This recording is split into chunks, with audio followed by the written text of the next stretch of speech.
La vie de Manu Dibango, racontée par lui-même, est empreinte d'une nostalgie profonde, évoquant la genèse de sa vie jusqu'à son décès.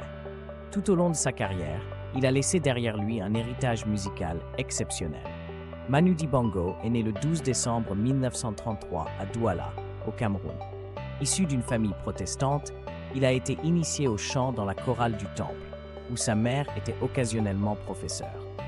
C'est grâce au gramophone familial qu'il a découvert la musique française, américaine et cubaine, apportée par les marins débarquant dans le port de Douala avec leurs disques. À l'adolescence, Manu Dibango est envoyé en France par ses parents pour poursuivre ses études. C'est là-bas qu'il s'initie à la mandoline et au piano. Il rencontre également Francis Bébé, un célèbre artiste camerounais, lors d'un camp de vacances, qui lui apprend les bases du jazz et du saxophone. Ensemble, ils forment un groupe et se produisent lors de quelques représentations.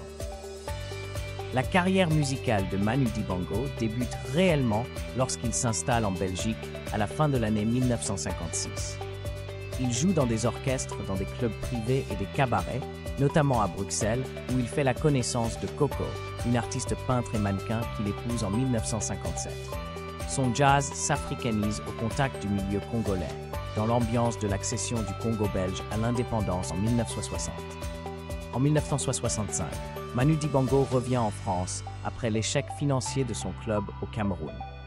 Il crée son premier big band en 1967 et développe son style musical novateur et urbain, découvrant le rhythm and blues. Il participe à des émissions télévisées intitulées Pulsation, où il rencontre des artistes tels que Dick Rivers et Nino Ferrer. Son album Afro-Jazz Saxy Party, sorti en 1969, lui permet de renouer avec le succès. L'une des chansons les plus emblématiques de Manu Dibango est Soul Makossa, composée en 1972.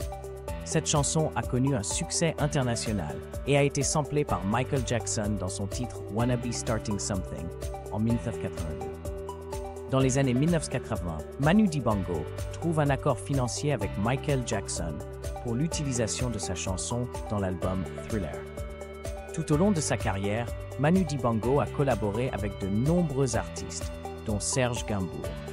Il a également revisité le patrimoine musical de plusieurs artistes africains et a été nommé grand témoin de la francophonie aux Jeux olympiques d'été de 2016. Manu Dibango a laissé derrière lui une discographie impressionnante, mêlant différents genres musicaux tels que le jazz, le funk, l'afro-jazz et le world music. Voici quelques-unes de ses œuvres musicales les plus connues. Album Saxy Party, 1969. Chanson Soul Makossa, soit 72. Album Waka Africa, 1992. Chanson Makossa Man, album. Album Negropolitan. Chanson Soul Fiesta. Album Africadelic. Chanson Big Blow, 2007. Album Past, Present, Future. Chanson Ballade en saxo. Ces œuvres témoignent de la créativité et du talent musical de Manu Dibango, qui a su mêler les sonorités africaines à des influences jazz et funk, créant ainsi un style unique et reconnaissable.